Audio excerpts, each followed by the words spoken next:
And so, my fellow Americans, ask not what your country can do for you. Ask what you can do for your country. Welcome to the Politics Prepping and Paranormal Podcast. Flippity jibbity nonsense. I thought it was terrific. Not just big, it's yeah. Let's go.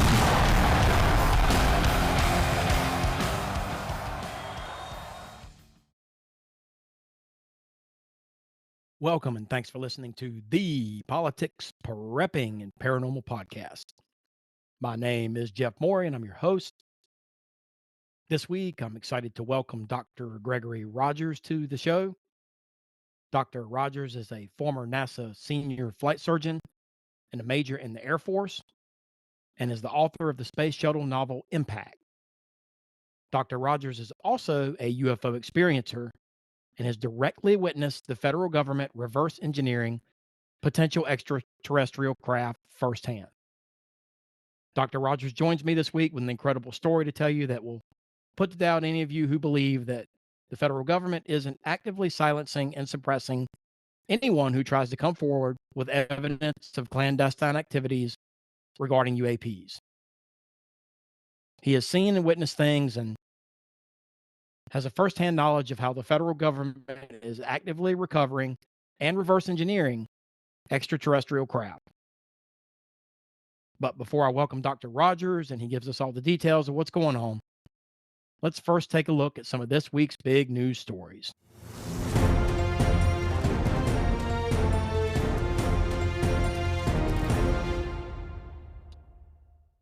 President Trump has officially ended the Secret Service protection for former Vice President Kamala Harris, effective September 1st, 2025. This revocation overturns the extended security granted by President Biden beyond the standard 6 months post-office arrangement. Now, stepping back into the limelight with a 15-city book tour promoting 107 days, Harris will no longer have federal protection. Look, while I personally can't stand Kamala Harris, I have to be fair here and use common sense. Love her or hate her, she was and still is the first African-American vice president in history, and she has a lot of enemies. While I have no love lost for Joe Biden or any of his goons, I don't agree with this move. Now, I'm not saying she should walk around with 10 armed guards all the time, but as much as it pains me to say, as a former vice president, she is still due at least some respect and should be given the same treatment that Trump would give any of his people in the same situation. And y'all all know that Kamala's liberal bunch won't be carrying any guns. And even if they did, they wouldn't know how to use them. In lottery news, the Powerball jackpot has now soared to a staggering $1 billion for Saturday's drawing, the sixth largest in the game's 33-year history. Players can choose between an annuity or a $453 million lump sum before taxes.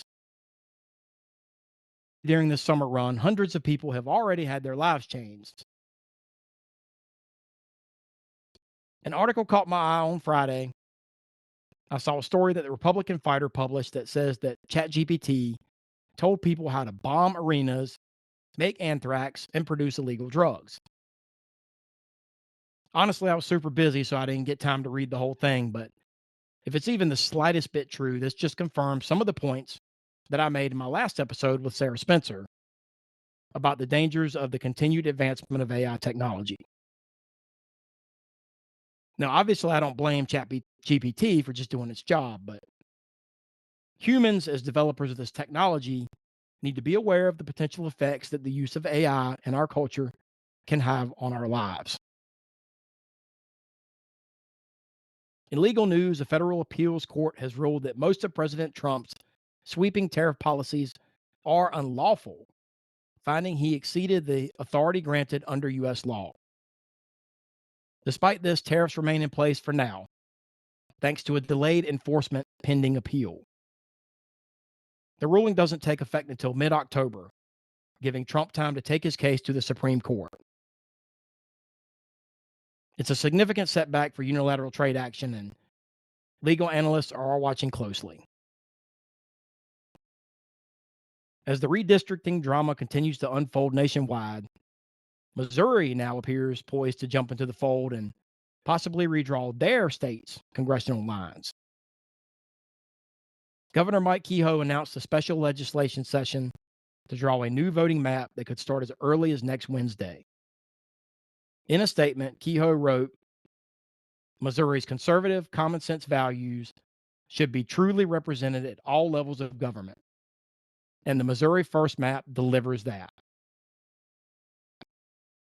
As you can guess, reaction was to be expected along both party lines. I'm still not sure how I feel about this redistricting myself, honestly. At this point, it's just about which side wins, and I don't really see either side being fair or balanced to one another ever again, truthfully. And of course, the biggest news story of the week is also the most tragic one. A mass shooting unfolded at Annunciation Catholic School in Minneapolis during morning mass on August 27, 2025. 23-year-old former student armed with multiple firearms opened fire from outside the church, killing 2 children, an 8-year-old and a 10-year-old, and injuring several others before finally killing himself. Big shocker, of course. Yet another transgender person that has been involved in a mass shooting. When are people going to realize that these people are mentally ill and need help? Of course, Democrats are using the tragedy to yet again beat the drum for gun control. And yet again, I will say the same thing that still holds true to this day. Guns don't kill people. People kill people. Our thoughts and prayers go out to everyone involved and all their families. And finally, if anyone cares, Taylor Swift and Travis Kelce are officially engaged. The couple was celebrated publicly on August 28th, attending a college football game at Arrowhead Stadium, just days after announcing their engagement via Instagram. Good for them.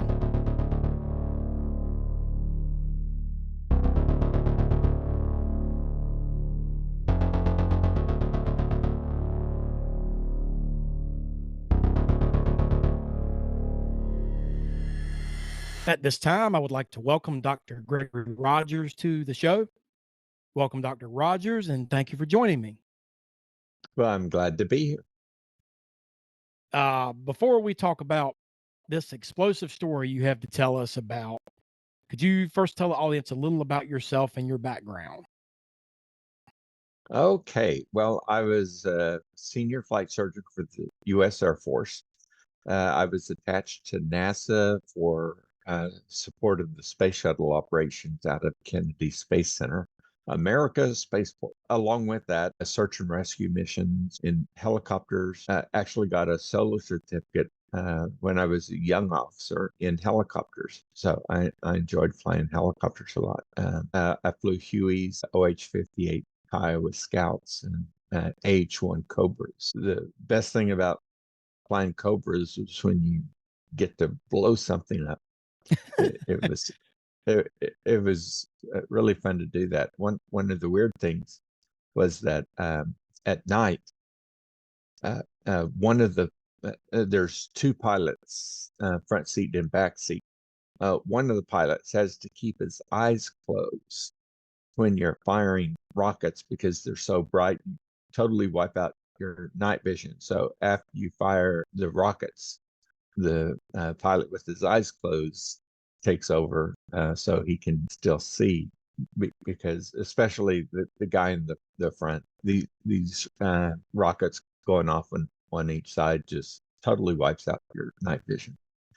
I also flew T-30 jet trainers, T-38s, and also F-16s. So I had a variety of aircraft that I was privileged to fly. It's a whole other story, but I also drove a nuclear submarine around more than 400 feet down. But they gave me a briefing when I left, and they said, you can say that we went to 30 knots and 400 feet. Besides that, you can't say anything else. So I said, Okay. I enjoyed being on the sub, so I've gotten to do a number of things. I performed classified operations on 4 continents. Got to visit 19 countries, so it was an interesting time. You're a real life movie star. You're the what they make the movies, the people that they make movies about. Well, yep. There were times when I would be praying, okay, Lord, just get me out of this situation. I'll never do it again. Uh, get out, get back home. 2 weeks later, they say, okay, we've got a mission. Great, let's go. Oh, my goodness, look what I got himself into this time. Wow. I'm sure you've got some very fascinating stories to tell from all these countries and places you visited, and especially all these classified operations. So, what I want to ask you about. So, over the Well, course go of ahead. your career, what's some of the most strange and questionable things you've witnessed, either from our government or from other governments or from Well, are you outside talking of about this what I world? saw in 1992? I'd love to hear it. Okay. Well, I was stationed at Patrick Air Force Base, the 45th Space Wing, which also owned Cape Canaveral Air Force Station, the Eastern Space and Missile Center, and the Eastern Missile Range. Well, because I was the chief of aerospace medicine, I had to do various things, rescue people lost at sea, and support all of the space shuttle operations for launch and landings, and then also perform all of the exercises. There were 8 contingency modes, and so the first 4 were while the space shuttle was on the pad, and then modes 5, 6, 7, and 8 were all some form of crashes of the space shuttle. So we had to practice all 4 of those every year to keep up with it. Well, I was up at the Cape, and I was going to inspect some of the operations at buildings. There's a lot of buildings at Cape Canaveral. One of the things that people may not have always thought about was that because the security was so high at Cape Canaveral, we had some functions that were not necessarily related to the space program. But once you put it behind the gate at Cape Canaveral, nobody knew about it. So we had all kinds of things. With my security clearance, I could go to about 80% of the buildings on the Cape, but there were buildings that I wasn't authorized to go into. Well, I was going to check out 3 different buildings with 3 different operations that had changed since I'd been out there before. And so the Cape is owned by the Air Force, but it is run by the government contractor EG&G. So EG&G has reputations for all kinds of strange things, but they were the primary contractor to run all of the stuff, including the medical facilities and the industrial hygiene, public health, and all that. So me and my gang had to monitor what they were doing. I had a bioenvironment engineer who was very good, and so he had to go inspect all of the engineering aspects. And so this EG&G escort took me out to the first building, then the second building, and then we went to the third and last building. We went into this clean room where they had satellite instruments, and so to go into there, you had to don this cap so your hair wouldn't fall off, put on gloves, wear this long lab coat, and then we had to wear non-electrostatic booties. because we did not want to create any static electricity because some of the instruments were very sensitive. Right. So I went and saw the operations that were going on, and so we headed out. Well, as soon as we got out, the EG&G escort, man, he had everything off, and he said, "Okay, Doc, bye," and so he left. Well, it took me another minute or so to get all of my stuff off. So I was alone as I went into the hallway. There were these double doors that opened up, and as soon as I went through there was this major that was standing over to my right side. And he said, "Hey, Doc, I got something to show you." I said, "Well, okay, show me."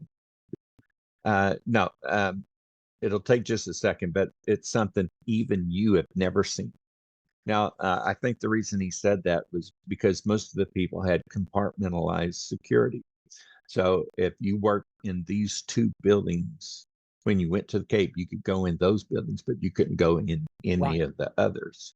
Well, because of my duties, I had to go to most of the buildings on Cape Canaveral at one time or another. So, he knew that I went to all these different places. So he said, "I'm going to show you something even you have never seen." So he takes me into this office that is just to our right. And when we go inside, he shuts the door and locks it. So I thought, now that's strange. Well, he closed the little louvered mini blinds on the door and then did that on the windows too. So I'm looking at him and said, What's going on here? What are you going to show me? And he said, hang on.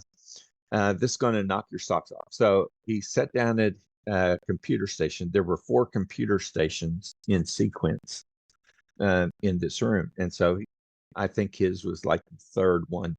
So he sits down, turns on his computer screen. He fiddles with some stuff, and then all of a sudden the screen comes on, and it's a video. It looks like a closed circuit television feed. And so he said, "Okay." So he moved over one chair and had me sit down in his chair so that I could look directly at the computer monitor. Well, what I saw there looked like a typical military flight hangar. However, what was in the hangar was not ordinary. What I saw was a saucer shaped craft. It was about 20 foot wide. There were 2 guys standing at the bottom left of the screen, and they looked like engineer types. And then over on the right side, there were 3 guys that were in Tyvek suits. That's what they looked like. And so I figured they were technicians. So I'm sitting there and I'm looking at this saucer, and I said, "Who on earth would build something like that?" And he said, "Well, I can't tell you that." I said, "Well, why would we design something like that?" And he said, "We got it from them, and he did this." Well, I figured out what that meant.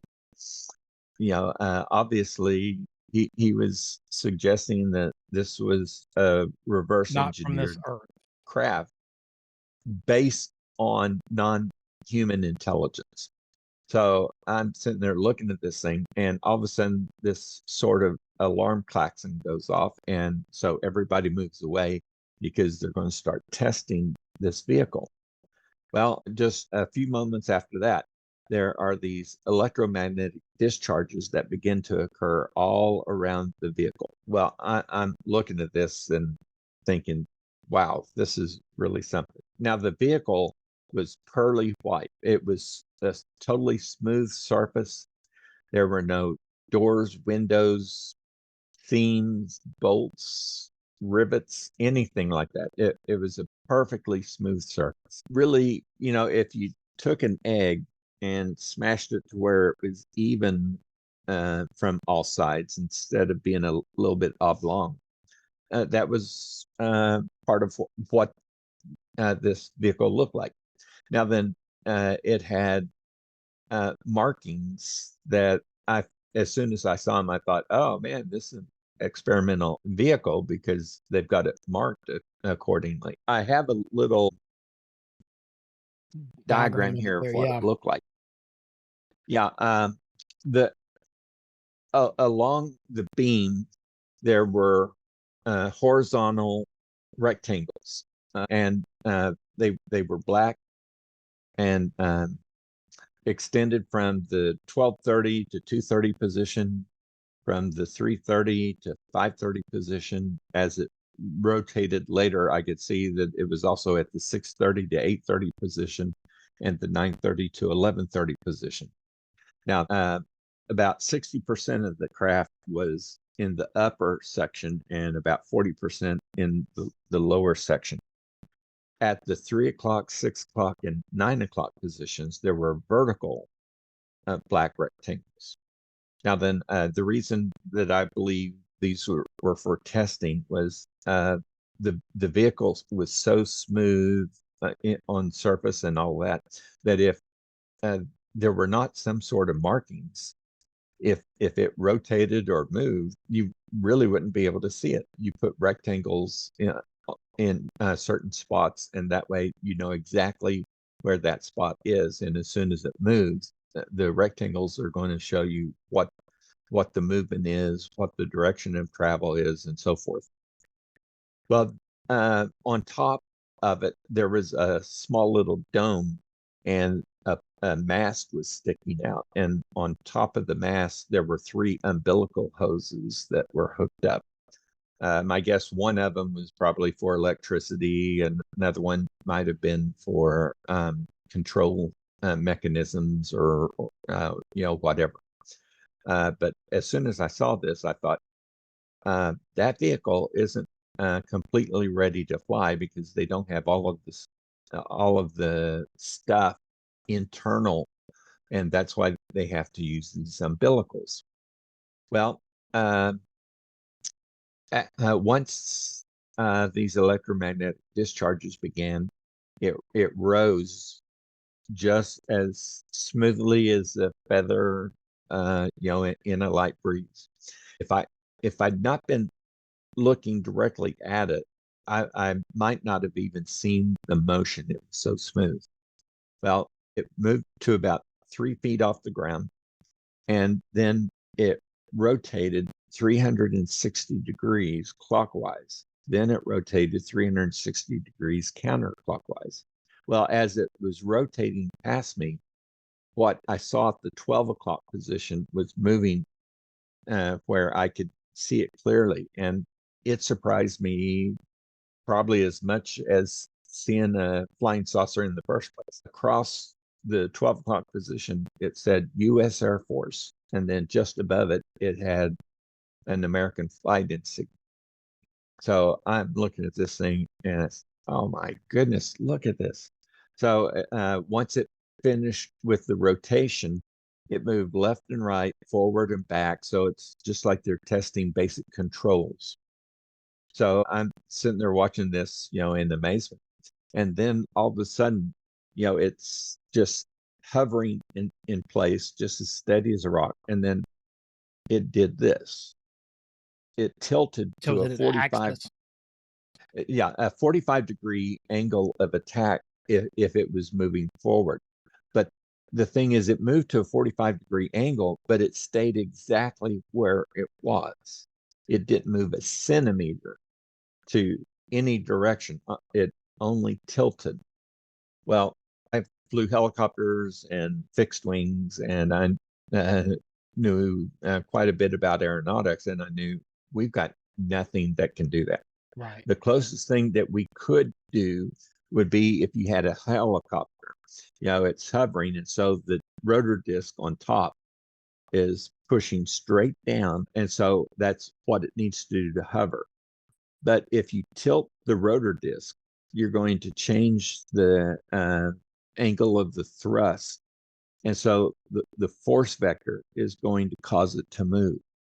So you can get a helicopter and move it to a 45-degree angle of attack, but as soon as you do that, the helicopter's moving.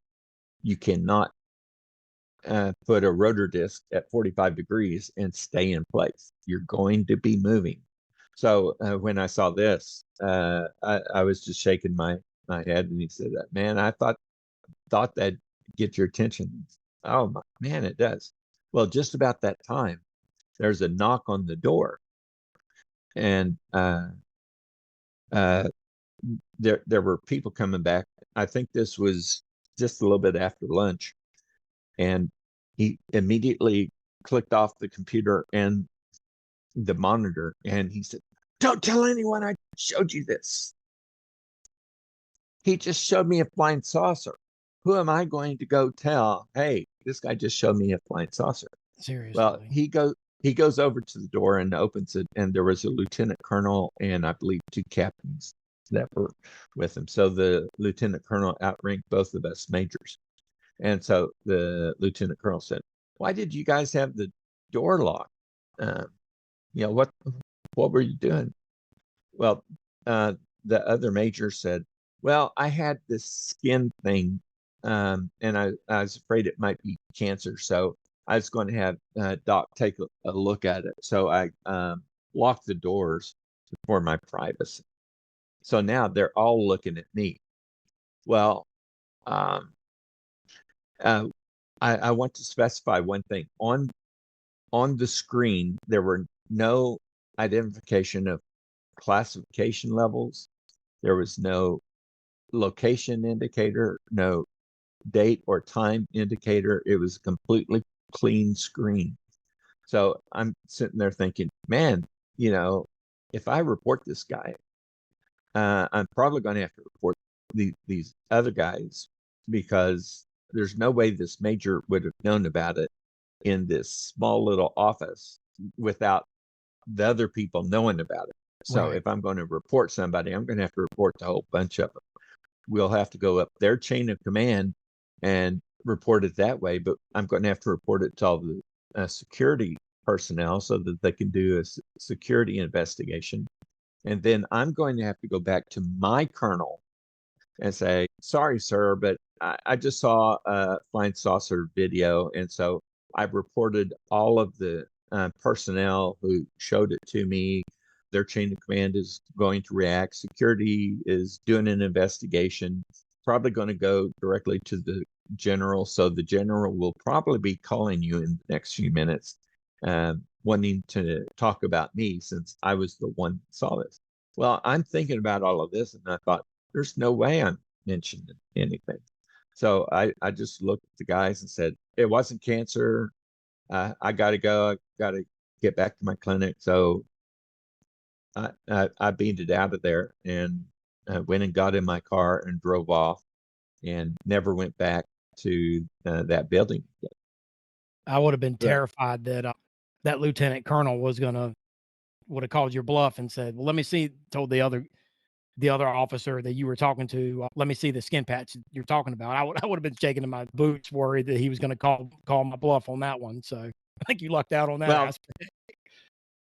there's really not a whole lot of people that are so curious about other people's skin conditions. Yeah, well, this So isn't a normal building or normal situation either. So oh, well, every building out there was unusual. We had one security building that at the time it was cutting edge technology, but it had carpet everywhere, but there were sensors under the carpet. So as soon as you cleared to go into the building, you'd have to show your identification and get cleared.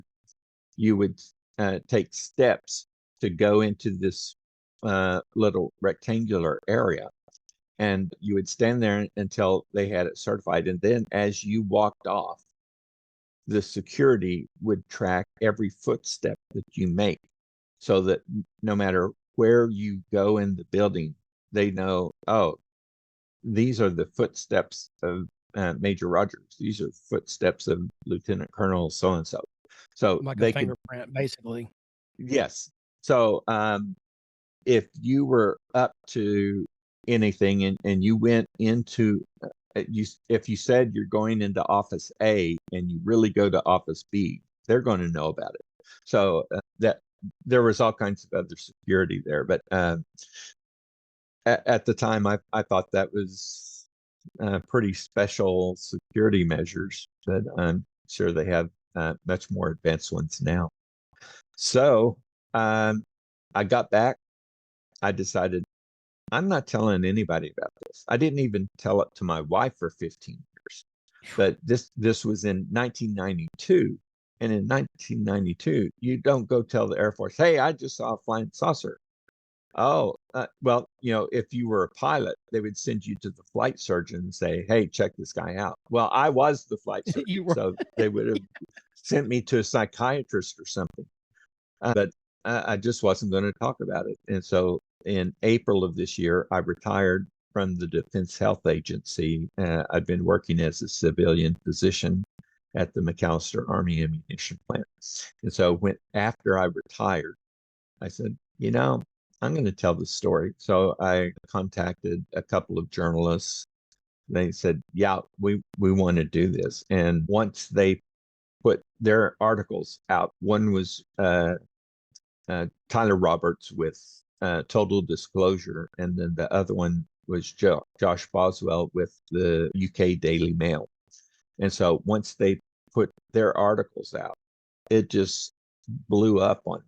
So everybody was wanting to talk to me, and I haven't kept track, but last night I was on a podcast for the International UFO Bureau, and one of the ladies that was talking with us said, you've already been on 25 podcasts, and you've probably got that many more to go. And I said, well, I have not been keeping track. Right. But now, one of the things that happened was that I went out to a convention called Contact in the Desert, and it's a big UFO UAP conference. Well, while I was there, it seemed like everybody and their dog wanted to talk to me. And so I was telling them this story. But one of the other things I was talking about was that in 1993, while I was working at the Cape and associated with NASA, I wrote a space shuttle novel to emphasize the fact that we had been complaining that NASA was not sending up a repair kit with the astronauts on the space shuttle. And every launch, there were damage to tiles. Some were more extensive than others.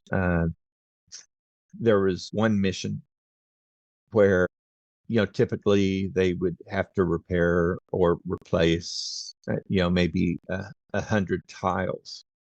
When this one mission landed, they ended up having to fix or replace 707 tiles.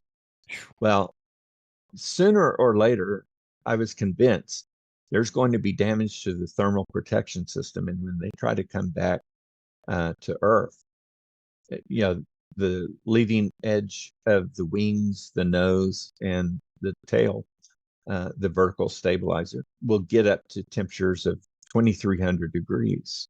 And so they have reinforced carbon in those locations. And then on the undersurface, they have the black ceramic tiles to dissipate the heat.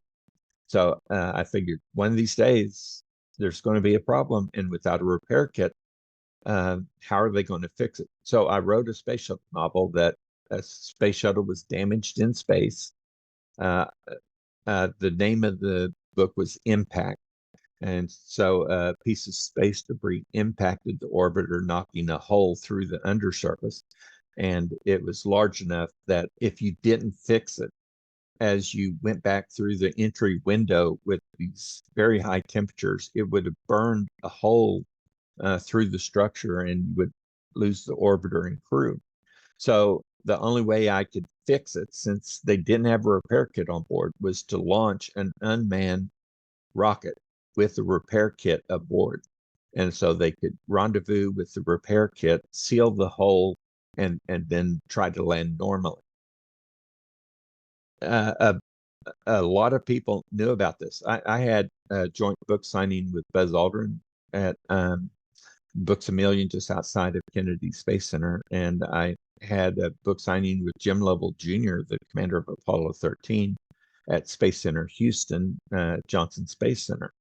And so I was telling people about all this. Well, one of the guys at Johnson Space Center was on the LOEC team, which was loss of orbiter entry capability.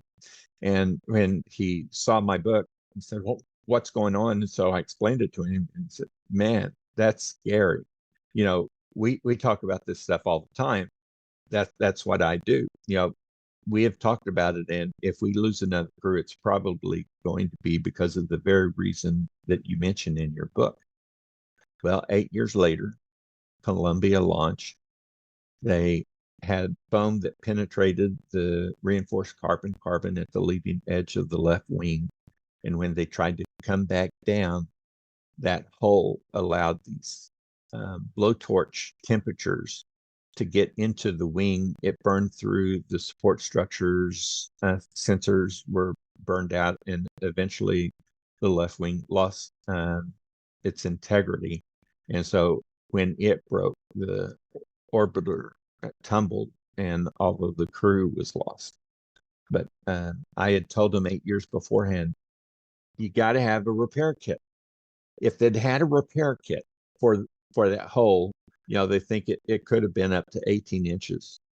But if we had had material to put in there to block it, and if we'd had a strip of reinforced carbon to put over that hole, they would have landed normally, and they'd say, "Hey, we had to fix this," and they'd do repairs, and the orbiter would still be in good shape.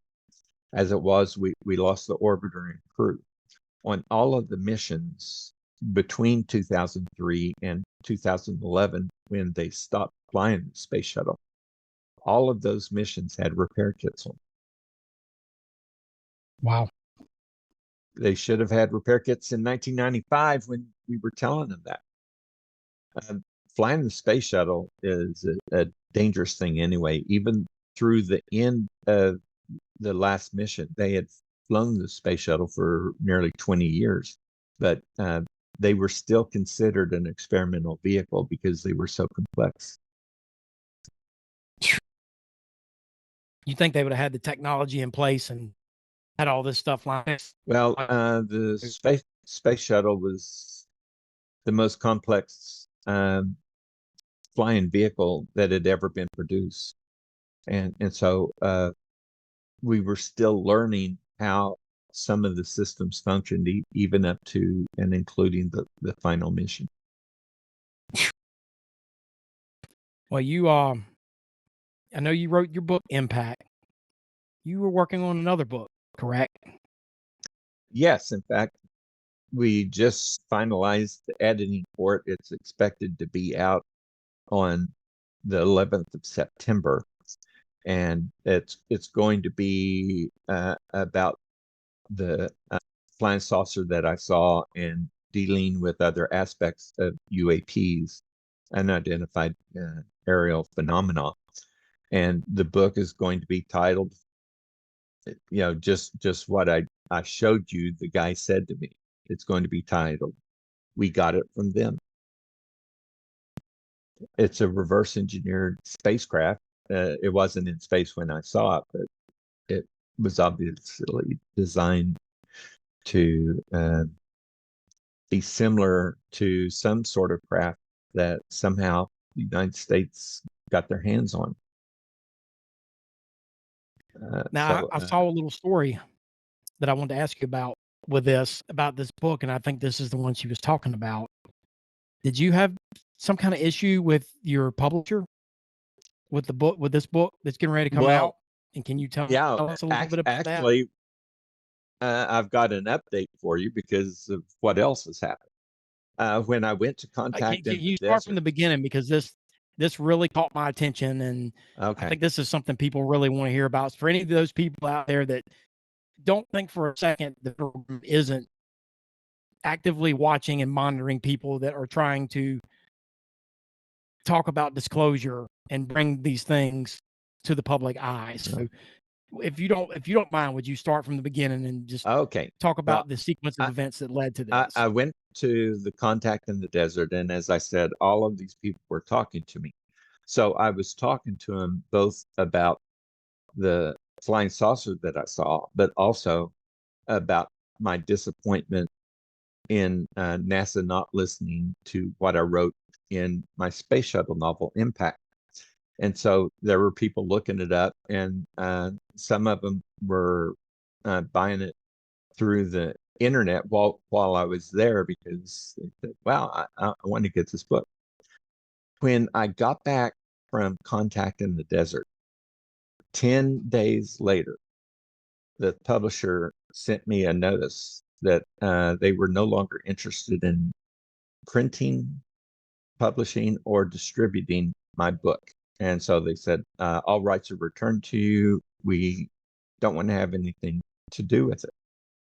So just like that, my story disappeared from view. And it was only 10 days after I got back from Contact in the Desert. Well, I ended up getting in touch with Margie Kay from Annex Book Publishing. And so she said, I will publish your book for you. I'm interested in that. But a number of people had said, you should put all of this in a book. You should write a book about this. So I wrote, we got it from them, and it's going to be about UAP. But also at the end of each chapter, I tell what I feel like is an interesting story about something that's happened to me. One of the stories that I included was the fact that I was trying to buy some stamps for a postcard, and these two guys with machetes are standing behind me, and this guy's trying to sell me cocaine. So that's one of the stories I included, but I've got other kinds of stories as well that I put in there. Well, we were working on it, and she'd been working with me for this for about a month, because we were preparing it for publishing. So she was doing all the formatting and stuff. All of a sudden, she contacts me and said, can you send me another copy of your manuscript? Because I went to look at the manuscript today, and it has disappeared from my computer. I've checked everything else, and everything else is intact, but the copies of the manuscript that I was working on for your book has basically disappeared. So I said, sure, I'll send you a copy. So I got on my computer, and the copy that I had sent to her was missing from my computer. Now then, I'm paranoid about things like that anyway, so I had saved it to 5 different thumb drives. So I put in a thumb drive, loaded it to my hard drive, and then sent it to her. And so she's had to work extra, because all of the editing that she had done previous was lost when the story disappeared from her computer. That's crazy. You think, I mean, we could speculate here, but I mean, I think it's pretty obvious. Somebody doesn't want this to get out. I mean, what other explanation is there? I'm not going to comment. Not going to comment. So everything's on track for it to actually be published now. Yeah, it's scheduled to be released, I think, on the 11th of September. Since this, have we'll you had any see visits if we from can get it anybody, out. or anybody showed up at your door? I've had a lot of people from literally all over the world contact me, and one gentleman contacted me, and everything seemed pretty normal, but he indicated that he would like for me to come and speak at a convention for them. So I said, you know, if you pay me to go do it, I'll do it. The very next day, I received an email from the guy, and he wanted me to sign a non-disclosure agreement. So I contacted him and said, why on earth would I need to sign a non-disclosure agreement? And after I sent that, I've not heard from him again. So I mean, it's peculiar, but I can't really say there was anything nefarious about it, but it was just so odd. There's some good people out there. Finally, a couple good people in Congress. Anna Paulina Luna. I'm sure you're very familiar with her, and Tim Yes. Burchett. And there's some people that are starting to key in on this subject a little bit. And Yeah. let me ask Well, you, actually, before all this, before you ever started with NASA, before you ever began your career, were you a believer? Were you a skeptic or a believer in extraterrestrial life? Let me just see where you stood on that before any of this okay. started. Well, it was either 69 or 70, but I got a hold of a copy of Eric von Daniken's In Search of Ancient Astronauts. And man, I tore through that thing. I probably read it a dozen times. And so that sort of got me hooked to the idea of what it was. But I did not ever expect that I would see a flying saucer, certainly not at Cape Canaveral, and certainly not with U.S. Air Force written across the front of it. But at the time, I also didn't think I would ever fly jets, work with the space program, travel all over the world, or do any of the other things that I've done. But God moves in mysterious ways. That he does. Is there anything else you've witnessed since 92 that you can talk about? Well, sort of. I know. I knew and met a number of astronauts, and I've worked with lots of pilots because as a flight surgeon, that's what you do. I know of times when people would say, "No, I've never seen anything of that sort." And then we go out to dinner, and after 2 or 3 brewskis, all of a sudden the guy says, "Hey, let me tell you what happened on my first mission." And so I hear this story. And then the next day he's being interviewed and he says, No, I've never witnessed anything of that type. Well, man, that's not what you told me last night. But Right. when you're officially speaking, neither NASA nor the Air Force wants you to even say the word flying saucer or UFO. If you notice, there were 3 FA-18 Super Hornet videos that came out. They were all from the Navy. Have The you Tic ever Tac seen? incident. Nimitz. Yeah, the Tic Tac, the gimbal, and the Go Fast. Yep. Have you ever seen any Air Force videos released from any Air Force pilots? No. No. Now that you mention So it, no. apparently, Navy pilots can see these things, and naval aviators, they like to be called aviators and say they're better than pilots. But the naval aviators can see these things all the time. And somehow Air Force pilots just never see any, at least not official. One thing I should mention was that I was very impressed with David Grush when he spoke to Congress. And he told a lot of very significant information. And at one point, he was saying that we know that there are reverse engineering programs going on, and he had spoken to people who had seen them, but those people had not given him permission to use their names. So he could only say that he had spoken to people who did that. Well, in November 23, after having watched that, I thought, well, shoot, I can I can do that. I saw a flying saucer. But I thought, I need to sort of break this out. So I had not told anyone in the military what I had seen, but I contacted the head of the Professional Development Symposium for the Navy. In April of each year, we had a week where we would give specialized lessons to safety people, medics, doctors, nurses, and all kinds of people.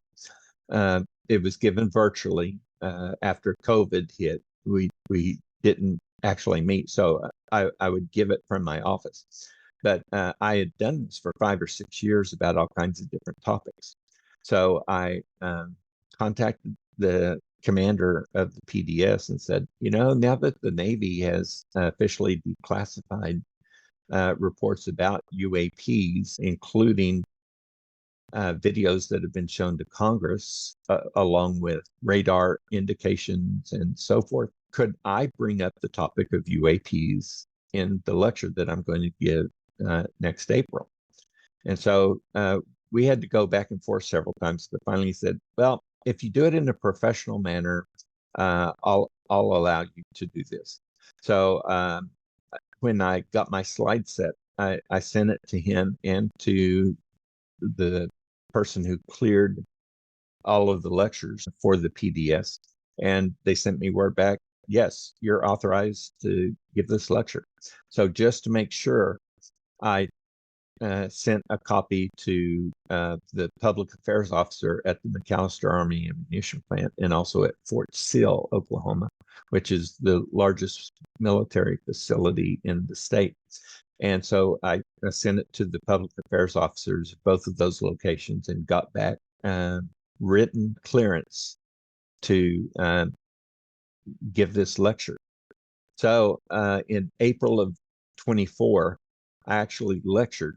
So this is the printed slides that I gave the lecture from. And so the title of it is Utilizing Advanced Space Assets. I'm sorry, that's the one I gave this year. Utilizing Advanced Space Assets to Augment DoD air-sea search and rescue missions. But it was referring to identification of aircraft, military drones, and other aerial phenomena. So the other aerial phenomena were UAPs. And so for the last 15 minutes of the lecture, I gave an authorized discussion of UAPs.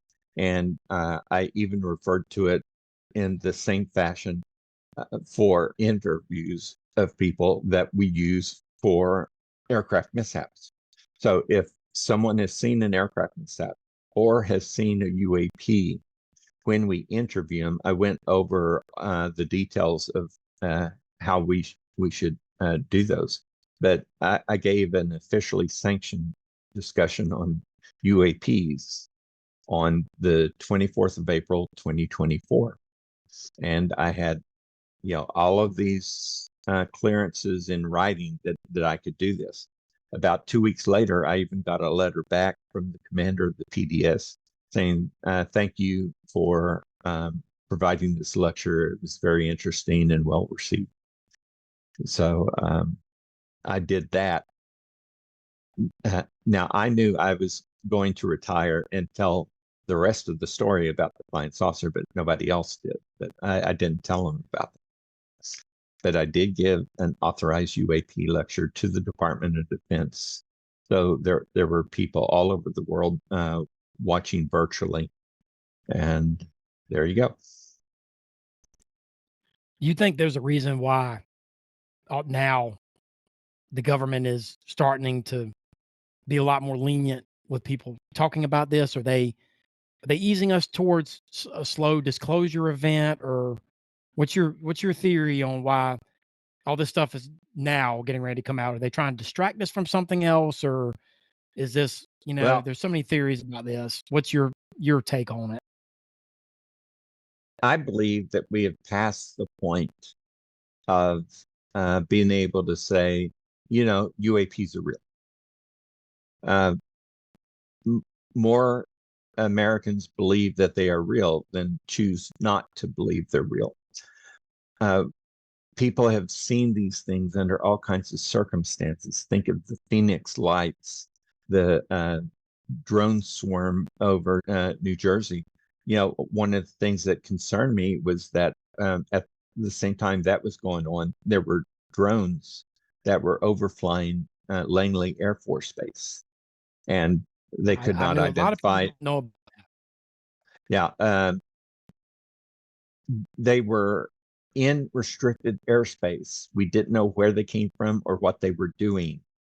We ended up moving the F-22s because they were so valuable out of Langley Air Force Base because we could not assure the safety of the airspace over a major Air Force base. And this wasn't the only incident either. There were I followed the story. This was happening all over in multiple parts of the country. Wasn't there Key West? Wasn't there a swarm that flew over Key West also?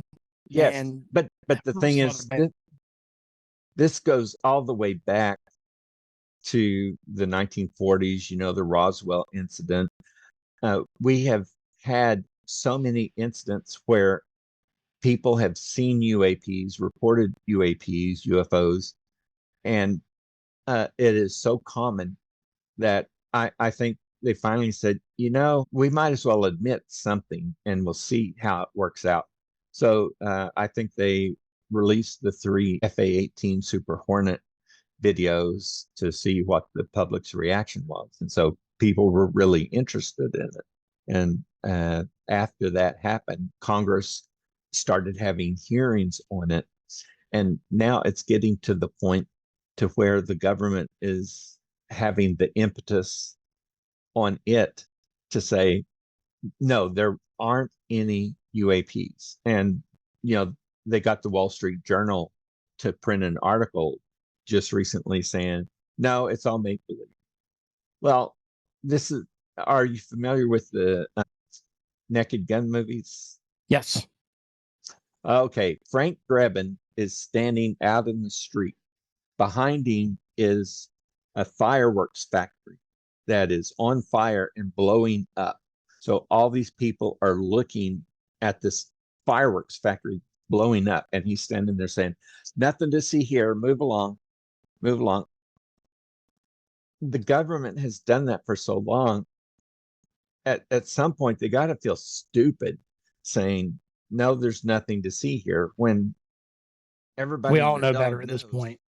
Yeah, it's real. So I think people are so dissatisfied with the government and the secrecy, and we're still hiding some of the files from JFK's assassination in 1963. For what reason? But I think one of the biggest reasons was they were really embarrassed at how the government not only failed to protect the president, but failed to deal with the people who were arranging the assassination. So many things have happened down through the years. And the Vietnam War really sort of tore the country apart. And I was alive then. And then we had Watergate. And we realized, man, the government is lying to us left and right. And so trust in the government. I can remember, like in 62 and 63, even though I was a kid, people believed in the government. After the assassinations, because they killed Martin Luther King and Bobby Kennedy as well, and then Watergate occurred. By the middle of the 70s, people were really turned off because of what they perceived the government was doing. And so every time there would be something, there was a big UFO that was over O'Hare Airport, and the United Airlines people were saying, there it is. There were pilots that were taxiing their aircraft, and they say, hey, are you seeing this on radar? And then what did the FAA do? They said it was Nothing to see here. It was just a trick of the weather. Yeah, they tried to say it was some kind of cloud or something, didn't they? Like a Cirrus cloud or some kind of weird cloud is the story, the official story. Well, probably a lenticular cloud. Lenticular clouds look like lenses. And there was one flight that I was on in the military, and we were in flight of 4, and one of the guys said, hey, look, there's a UFO, and another guy said, it is a UFO. And we were looking at it, but we were flying that direction, and as we got closer, we saw, it's just a lenticular shaped cloud. But now the one they said was over O'Hare Airport took off at faster than the speed of sound, straight up. Now then, that's some special cloud, because most clouds only move as fast as the wind, and this cloud moved faster than the speed of sound. So,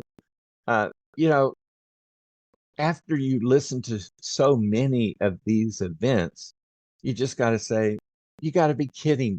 You're still going to tell me that what we're seeing isn't real?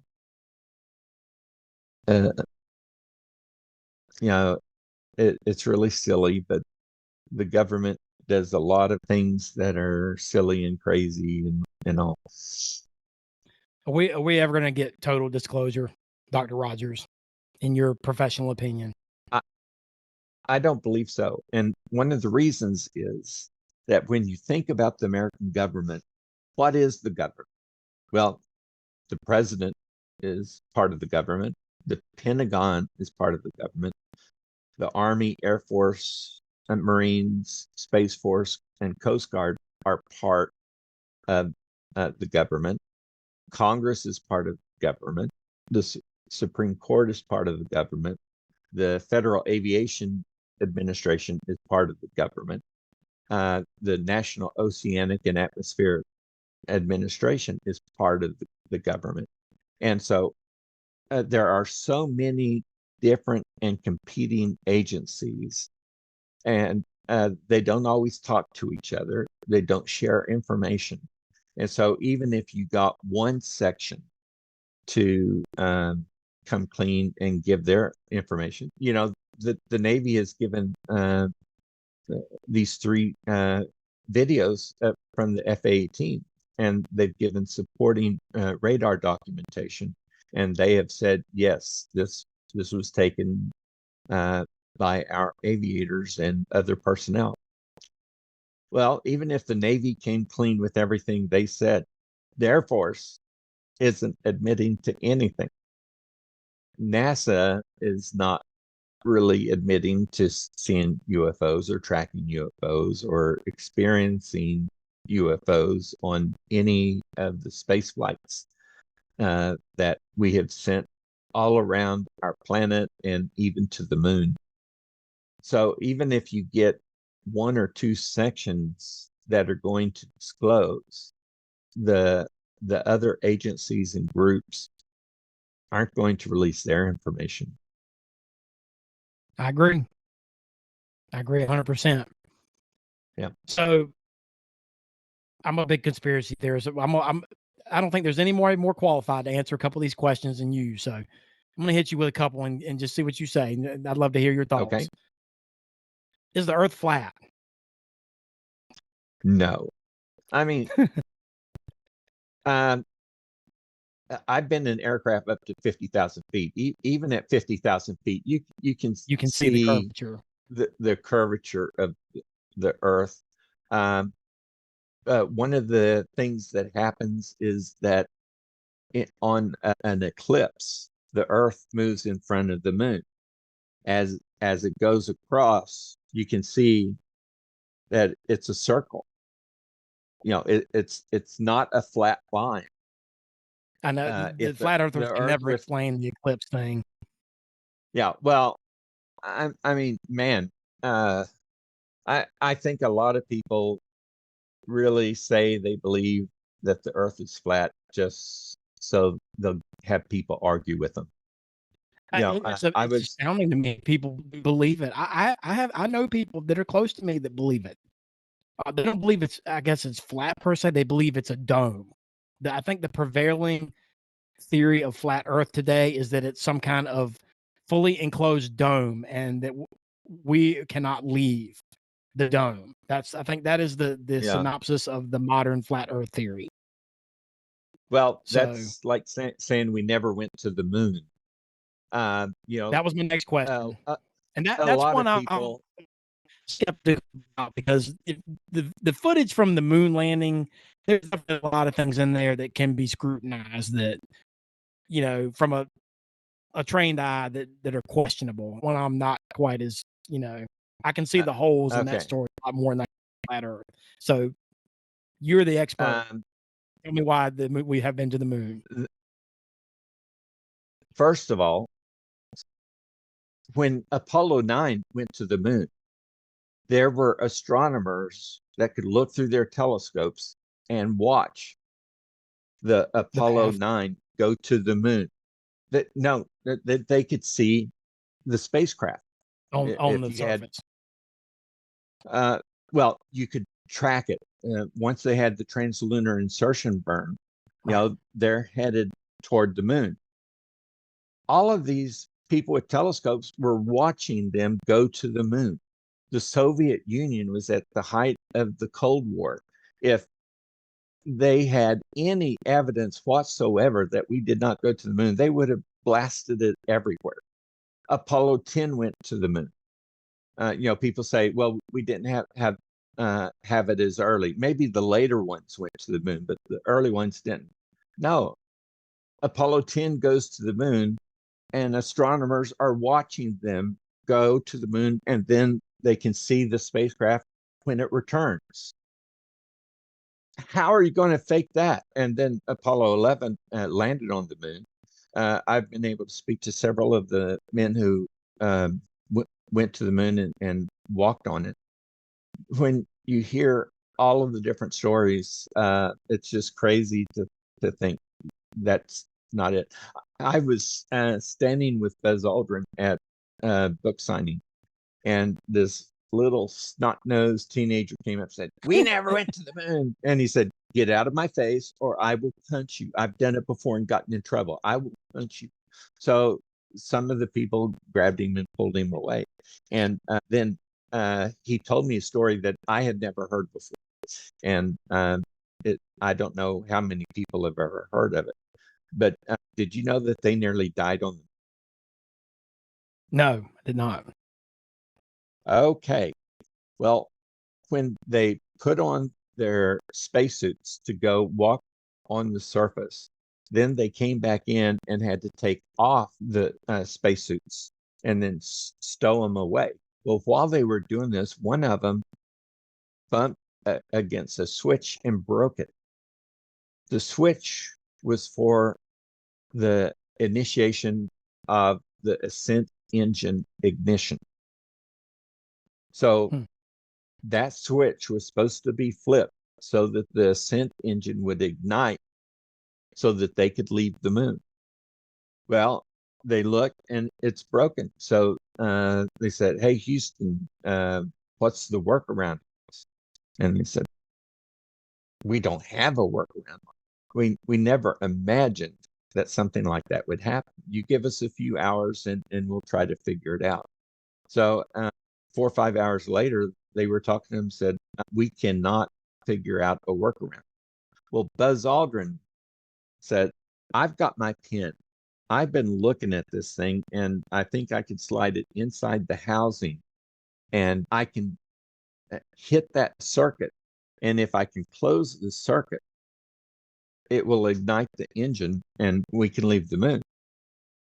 Otherwise, if the engine doesn't ignite, they're going to die on the moon. There's no way to get off the moon.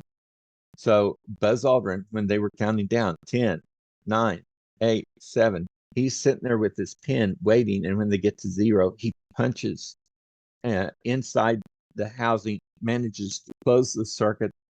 The ignition lights up the ascent engine, and they take off from the moon. So Neil Armstrong was the first man to walk on the moon, but Buzz Aldrin was one that got him back from the true hero. Yeah. So he saved their lives with the pin. Wow. I don't think I've ever heard that story. Fascinating. Well, let me ask you this. Yeah.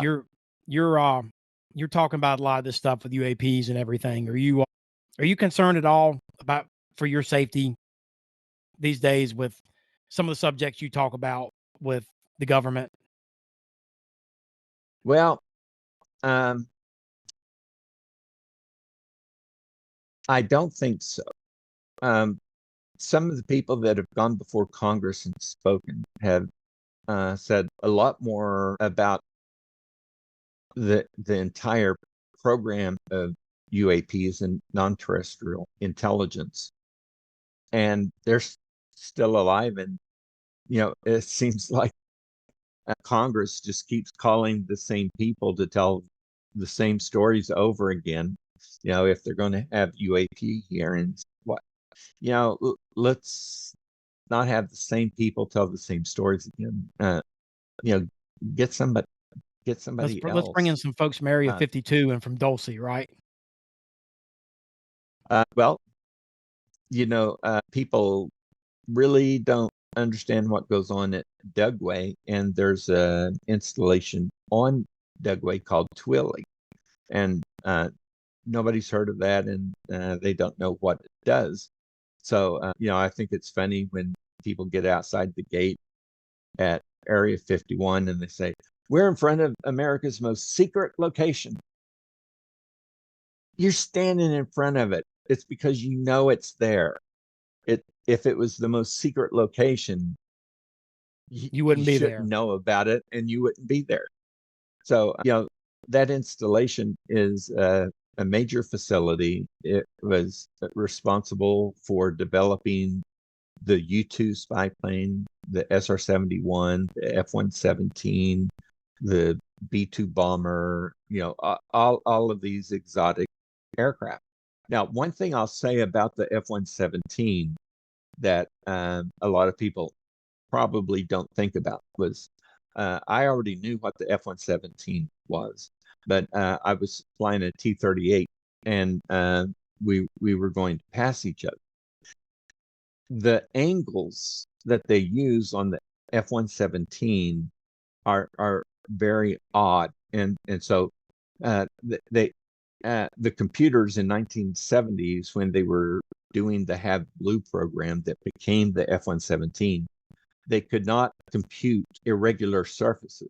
So they just made the F-117 with all these flat panels that were shaped weird to deflect radar. Radar signals. Well, as I saw the F-117 coming, as it was passing, and I was seeing different angles of that aircraft, it looked as though it was morphing right in front of my eyes. If I had never known what that was, and I saw that, especially if you look at it nose on, it has wings, it has this body that comes up. It sort of looks like a UFO. If I was not associated with the military and I saw one of those things flying by and it had not been publicly disclosed, I would think, man, that's a UFO. But because I knew about the F-117 Nighthawk, I watched it, and it was still amazing because as it flew by, the angle seemed to change right in front of me. So for a non-military person seeing that aircraft, I could absolutely see why they were reported as a UFO. Well, and you fast forward that to 20 years, and when that was first being developed in today, and the same thing takes place, because the tech that the government's got behind closed doors is what, at least 30 years, if not 50 years ahead. So I think a lot of UAPs and what people see is misidentification, because this stuff hasn't been disclosed. But I definitely do think the UAP and UFO phenomenon is a thing, but I do think a large percentage of it is misidentification from all these black ops and the things that have not yet been classified and declassified to the American public. That sounds good up to a point. But let me mention a couple of things that caused me to absolutely believe in UAPs. Every one of our aircraft have flight control surfaces.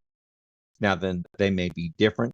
The B-2 is a flying wing, so it's going to look totally different, but it still has flight control surfaces on it. The UAPs have no flight control surfaces, no signs of how their propulsion system works. But there's also something that absolutely floors me, because I used to fly supersonic aircraft. We had to be careful when we would take off and fly out to a military operating area. We had to make sure not to break the speed of sound, because as soon as we broke the speed of sound, we were going to cause sonic booms. Sonic boom, yeah. Now then, once we got to the military operating areas and we were practicing air-to-air combat and that kind of thing, we could make as many sonic booms as we wanted.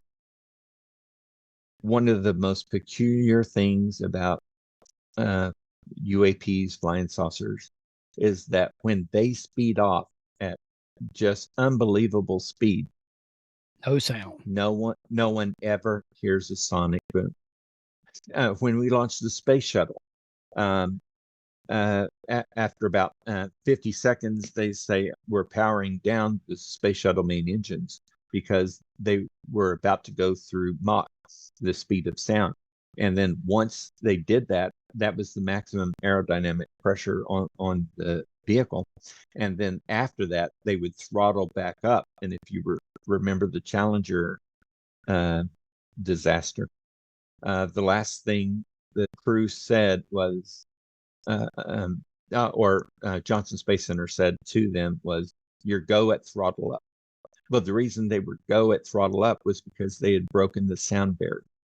Now then, it caused literal shaking of the space shuttle as they broke Mach, because it was making sonic booms.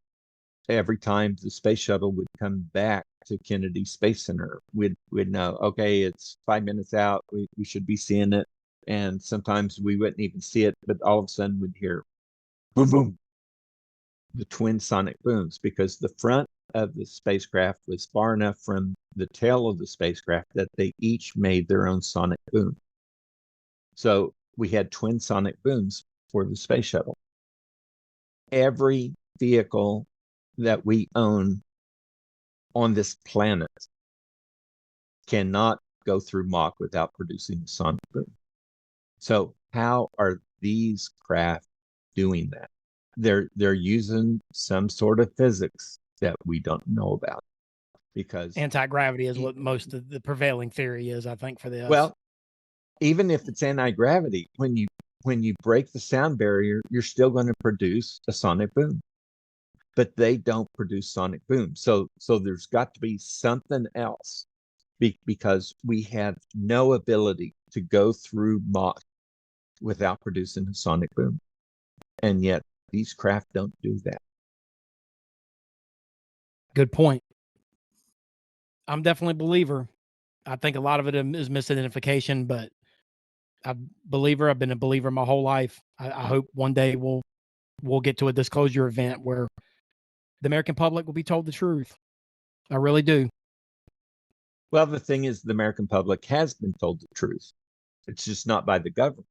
Right. But we have had people report stories about UFOs, and like the Phoenix Lights, that was seen by hundreds of thousands, if not millions of people. And then they come out the next day and say, no, you didn't really see anything. Are you kidding? Neighbors went outside and they're talking about what they're looking at. And then the next day we tell them, no, you didn't see anything. That's ridiculous. I know. One day. Well, Dr. Rogers, this has been a phenomenal conversation. Oh, Can you I've tell us enjoyed it. where we can get your books? It'll be available on Amazon. Amazon. Impact is out now, right? Impact's been out. Where No. is Impact on Amazon Impact, as well? what Impact was there, if you look on Books A Million or Barnes and Noble or Amazon, it will still show my book. It's just that the publisher isn't going to let you buy a copy of it. But it's going to be republished later this year, and so the story's going to be back in front of the public. Good. I heard that there was a guy that wrote a book back in like 1892, and he named the ship the Titan, and it was the newest steamship, and it was on its maiden voyage crossing the Atlantic Ocean, but it hit an iceberg and sank. And then in 1912, the Titanic, Titanic, how close is that? Hit an iceberg on its maiden voyage and sank with great loss of life. Sometimes, as you see what the risks are and you anticipate what's going to happen, you can predict the future.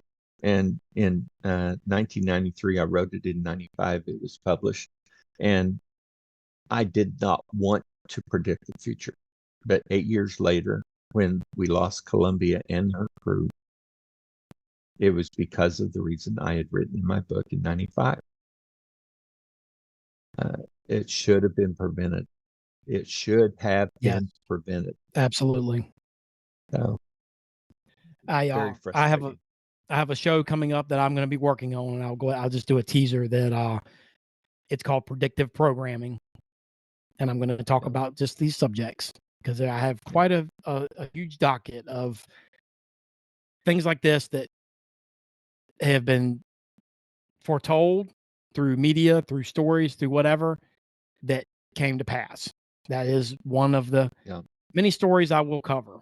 So, because that's happened more times than we can count. So it has. Well, Dr. Rogers, is there anything else you'd like to say to anyone else like you that has witnessed things that you want the public to know? Well, watching the congressional hearings and listening to the people speak, especially David Grush, that motivated me to do what I'm doing. I hope that there are other people who have real, honest to goodness stories that maybe they're afraid to tell. If they're still in the military, I don't know that I would tell them, go ahead and tell the story. Wait until you retire and then tell your story.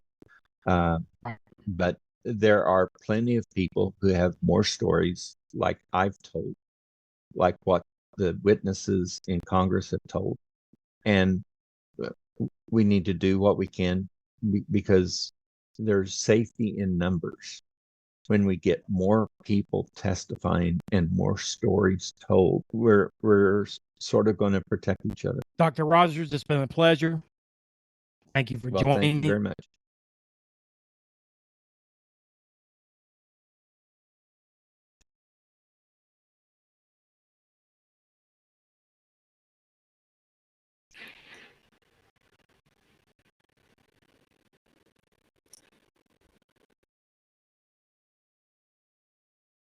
That's my show for this week. I'd like to thank Dr. Rogers for joining me. Be sure to pick up a copy of his book, Impact. Be on the lookout for his latest book as well, set to release this fall. You can get both of them on Amazon. Please be sure, if you haven't already, to like and subscribe to my show in your favorite platform. Follow me on all my social media accounts, X, Facebook, Instagram, Blue Sky, at Politics Prepper. And you can always reach out via email at thepppodcast@yahoo.com. And please check out my brand new website at thepppodcast.com. Thanks for listening, and I will see you next week.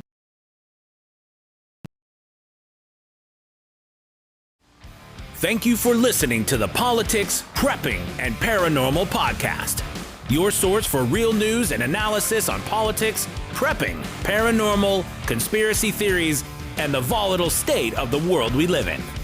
Tune in next week and every week for a new episode, and stay safe, stay healthy, and stay vigilant.